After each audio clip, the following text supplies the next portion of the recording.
نحمدہ و نصلی علی رسولہ الکریم اما بعد۔ والدہ ماجدہ کا انتقال، اس کے بعد حضرت آمنہ نے حضور پاک صلی اللہ علیہ وسلم کو اپنے پاس رکھ لیا۔ یہ تقریباً 4 سال کی عمر کی بات ہے۔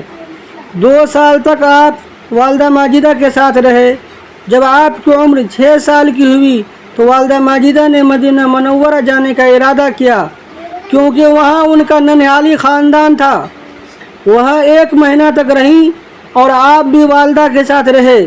اسی دوران بیماری شروع ہو گئی۔ مکہ معظمہ کی جانب واپسی ہوئی تو مقام ابوا میں حضرت آمنہ کا انتقال ہو گیا اور وہیں آپ کی تدفین عمل میں آئی۔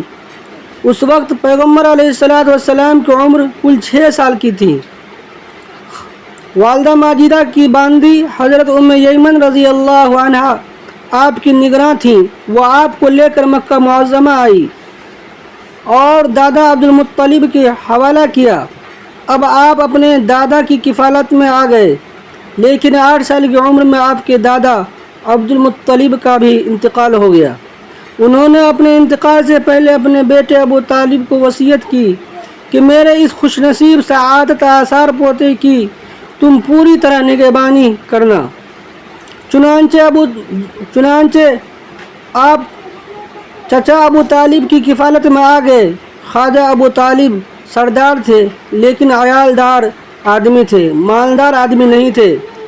پیغمبر علیہ السلام ان کے کام کاج میں ہاتھ بٹانے لگے، اور جب آپ کی عمر تقریباً 12 سال اور کچھ مہینے کی ہوئی تو عرب کے دستور کے مطابق ابو طالب تجارت کے لیے ملک شام جایا کرتے تھے۔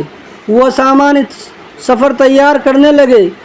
حضور چونکہ بچے تھے، اس لیے پریشانی کی وجہ سے آپ صلی اللہ علیہ وسلم کو لے جانے کا ارادہ نہیں تھا، لیکن حضور کو جب معلوم ہوا کہ چچا جان تجارت کے لیے لمبے سفر پر جا رہے ہیں تو آپ کو تکلیف ہوئی اور آپ کی آنکھوں سے آنسو جاری ہو گئے۔ تو ابو طالب نے یہ سوچا کہ ان کو اکیلے چھوڑنے میں پریشانی اور تکلیف ہوگی۔ آپ کو اپنے ساتھ لے لیا۔ قافلہ مقام بصرہ سے گزرتا تھا۔ وہاں پر ایک راہب رہتا تھا جس کا نام بحیرہ تھا۔ بعض لوگوں نے سرجس اور بعض نے جرجس کہا ہے۔ یہ عبادت گزار شخص تھا جو اپنی خلوت گاہ سے باہر نہیں نکلتا تھا، اور کسی نے اس کو لوگوں سے ملتے ہوئے نہیں دیکھا تھا، ہمیشہ عبادت میں لگا رہتا۔ جب یہ قافلہ وہاں پہنچا تو لوگوں نے عجیب و غریب حیرت زدہ بات دیکھی۔ یہ راہب خود اپنے عبادت خانے سے اتر کر باہر آیا اور قافلہ والوں کو بڑی غور سے دیکھنے لگا۔ جب اس کی نظر نبی اکرم علیہ السلام پر پڑی تو آپ ہی پر نظر جما لی۔ لوگوں نے اس سے معلوم کیا کہ بھائی کبھی آپ نے اتنا اہتمام نہیں کیا اور آج آپ اس طرح سے کر رہے ہیں۔ تو اس نے لوگوں سے بتلایا کہ یہ جو صاحبزادے ہیں یہ تمام عالم کے سردار ہیں، یہ رب العالمین کے رسول بننے والے ہیں اور اللہ تعالیٰ ان کو رحمت عالم بنائے گا۔ اور میں نے اس کا اندازہ اس سے لگایا کہ یہ جہاں جہاں سے گزر رہے تھے تمام شجر و حجر ان کے سامنے سجدہ ریز ہو رہے تھے، اور جس جگہ یہ گزر رہے ہیں تو بادل ان پر سایہ کر رہا ہے۔ ان کے شانوں پر مہر نبوت ہے۔ اور اس نے معلوم کیا کہ ان کا کفیل کون ہے تو لوگوں نے بتلایا کہ ابو طالب ہیں۔ اس راہب نے کہا میں آپ کو مشورہ دیتا ہوں کہ ان کو یہاں سے آگے مت لے جائیے۔